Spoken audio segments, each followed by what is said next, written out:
Yo guys, what's going on? This is Yorkie Man here and welcome back to another episode of this Football Manager 2020 save here with FC Twente. I think I smashed that time, first time go. We're coming up against Clarence Seedorf today with his Heracles team. Also, the most important part, we've done pre-season. I know it's taken a little while to get the episode out. Well, it's taken a few days, but I've got to play through pre-season. And this one, I've put a lot of thought process into. Feyenoord have had a massive pre-season. They've signed a ton of players, so they're definitely going to be a challenge this year.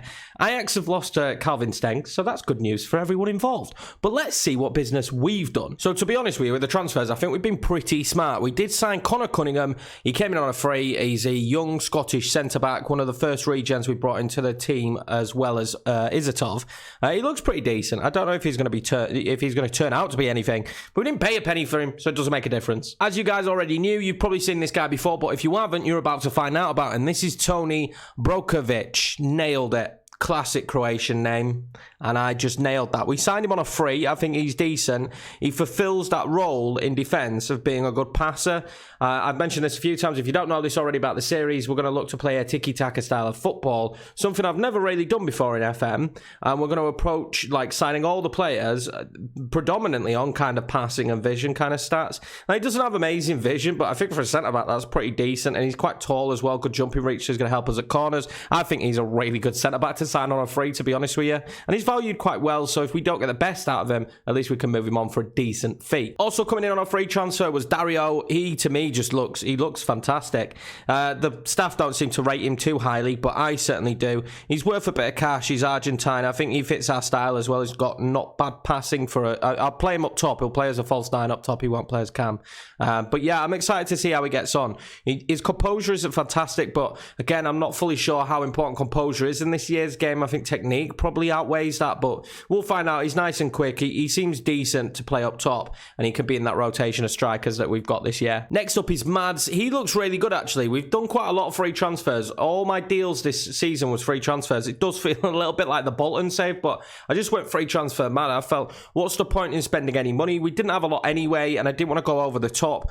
The whole point this season is we need to get Europe again, and we're in Euro Cup 2, so I genuinely think we've got a good opportunity of doing something in Euro Cup 2, maybe even semi-finals. I'm maybe being way too optimistic, but I do think we've got a squad that could go quite far. We've lost a centre mid. Mads literally came in to replace him, and I think he's probably better. He fits the theme as a playmaker, and I think he'll be very good for the team. There's one thing I would have liked is if he could dictate tempo. I just love that player trait this year. I don't know why, I just do. But I'm very excited to have him in. 22-year-old, never heard of him before, from Denmark, so we'll see how he gets on. Last but not least, a player that I had on last year's game in my Monaco save, an experienced centre-back, 30 years of age. We're not even paying him that much wages. He's decently valued, but I'm not looking to move him on. He kind of fits the theme again. He can pass for a defender. I think he's not too bad. His vision sucks a little bit. He's predominantly just going to be rotation. He's never going to be a starter. We've got Mature, Chalobah and Brokovich in front of him, but we did need another centre-back to be that fourth choice centre-back, and I think Jemison's a very good centre-back to have in that position. I generally think he's he's just an all-round, he's decent, isn't he? And he's probably going to be decent for this level, so I'm happy with this signing. So as you can see, total spent, 0. Total brought in 8 million. Not too many big deals. Pantic left, Anders left. Anders just never really became what I wanted him to be. And Pantic, again, he was all right last year, but I felt like there was an upgrade out there in Mads, and the bid came in from William 2. Now, it's a bit frustrating, isn't it, selling to teams in this league and making them better, but I just felt like it was a decent bid, and it was probably the most we were ever going to get for him. Also, Paulo Fernandes left. I don't know how I feel about that one, because I had high hopes for Paulo, but to be honest with you, Serrano's played on the right, and so has Batista Maya, and Paulo's been third choice, sometimes even fourth choice, so there was just no point keeping him. I had an abundance of wingers. One of them needed to go. Paulo was the man we've cut. 5 million. I can't really complain. It's a decent fee for him. And again, he was a free transfer. So we're starting to really reap the rewards. I went a little bit Jonathan Wass then, didn't I? Reap the rewards. I've just completely fluffed it. I can't say it anymore. Rewards.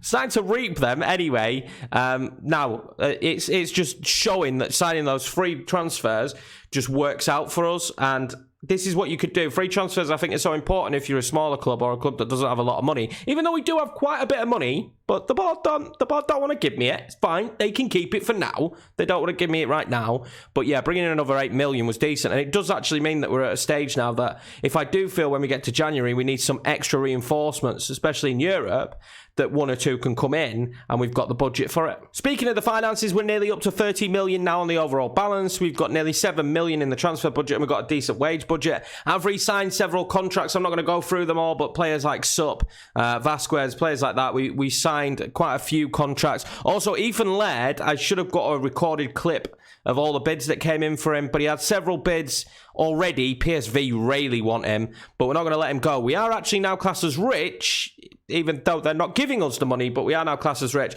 So it just goes to show how we've improved the club over the past, I think it's 4 or 5 seasons, and where we stand now as actually a rich club in Dutch football. It's exciting to see the future of this team and what we're going to do moving forward. There's not masses to talk about in the fixtures, to be honest with you. We played KR in the Euro Cup best play second qualifier because that's a thing.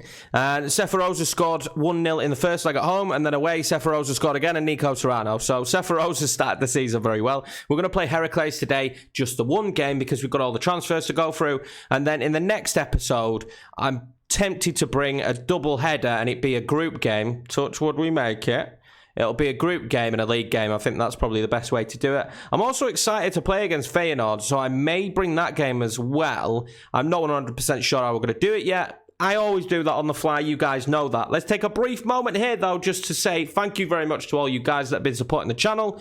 There's more and more content constantly coming. I'll leave my Twitch down below if you ever want to come and hang out and watch some of the streams. It's always good fun. We've always got a fit of cheeky plug in here. So if you want to like the video, it means a lot. If you want to subscribe, it helps me massively. Anyway, let's get into the match. Actually, before we get into the match and pick the team, we do have a new staff member. We've brought in Patrick Kluivert. I saw his name pop up, and to be honest with you, there's nothing I could do. I just had to sign him, didn't I? It's Patrick Kluivert. The man's a legend. So yeah, Patrick Kluivert has joined the coaching team, and I'm more than happy to have him on board. Well, I don't know what happened in the last game of the season. Oh, okay, so it's only 2 red cards and an injury. That's a good start while picking the team, innit? Right, guys, so the first thing you'll notice this year instantly about the team is we've got a much smaller squad, and I've done that purposely because I felt like the squads of recent years have probably been too big. So it's roughly more around the 25-man squad. I think it's 26-man squad.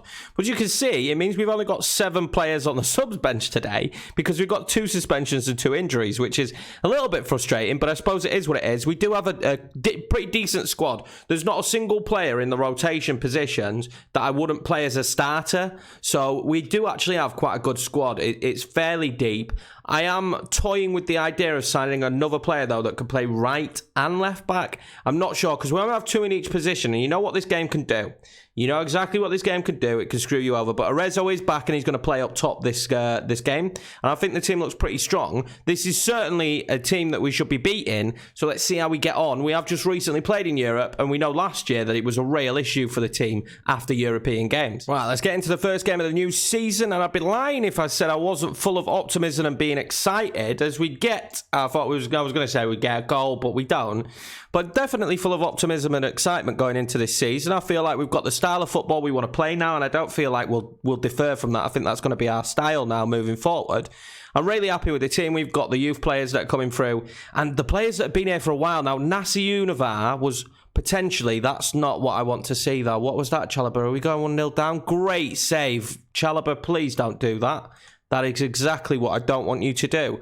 That was absolutely awful, wasn't it? What is he doing? Now, Nasi Univar was subject to bids. Apparently, no one actually came in for him. I think Benfica was one of the teams. He was touted at 56 million, apparently, is how much it would cost for them to get him. Now, I would probably want more than that, but imagine bringing in that kind of money to the club. Nasi's still only 20, got a long time to go. Batista Maya also had a couple of bids for him, nothing special. They were around the 5 million mark, and I was never going to let a player of his quality go, and the impact that he has on the squad for that kind of fee. We haven't been absolutely dominant, and it is an away game as both my defenders have made the same mistake, and second time round we're not punished as well, and this is very frustrating because we're supposed to be good from out at back. I'm not quite sure why they're making so many mistakes there. This is very frustrating. Heracles are growing into this game and getting stronger as the match goes on. Are they going to score here, though? I've got a sneaky feeling that they are going to score. We're not playing well. Oh, here we go. Great save. It's saved straight into the path of their striker. 1-0 Heracles. Is it going to be given, though? No, it's offside, but we need to change something because what we're doing right now isn't working. I haven't changed much. I've just tweaked it a little bit, but I really don't understand why we started off so badly when we played so well against KR. This game, we've just come out the traps shockingly. Right, so we've managed to reach half-time, 0-0, but it hasn't been a great start to the season. A lot of players aren't performing well, and we've been saved by the keeper and an offside. Right, I've tweaked things a tiny bit, and we're going to go on the attack to try and put them under some pressure. We've absolutely dominated possession, which I expect with this formation, but that is literally it. Well, so far, not so good. Absolutely nothing has happened this second half. Right, so I've made quite a few changes, completely changed the formation. Let's see if that turns stuff around. We need a goal here. What can we do? This is their throw-in.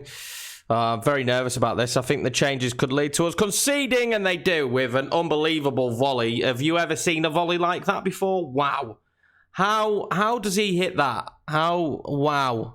That's mightily impressive, that is. I'm not going to lie. I'm going to check this guy after this because I'm not sure he should be hitting that, but we'll find out. What a goal, though. So after a quick look, thank you, FM, their centre-back scored that goal. Their centre-back, Mr. 5 to 7 long shots, 10 for technique, scored that goal. It's just sometimes, maybe sometimes. I'm not even sure I'd say we've played particularly badly in this game. We've just not done anything, and we're actually going to lose the first game of the season to Heracles, and this is just the way we start, isn't it?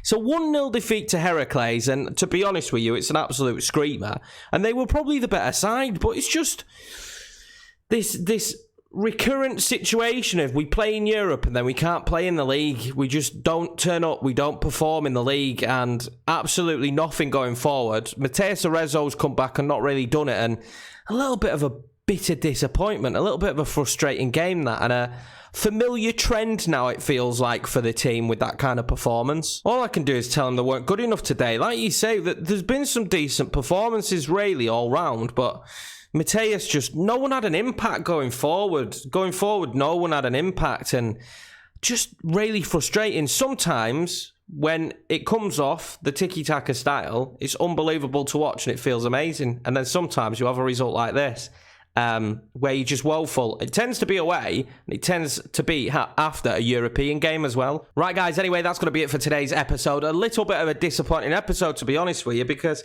things have been going so well, and then we come out of the stumbling blocks with an away defeat to Heracles, and it seems to be the same thing repeating itself. We played against KR, then we play in the league, and we can't get the victory, and it's frustrating. Is Europe going to hamper the league this year, and they actually want us to get European football again?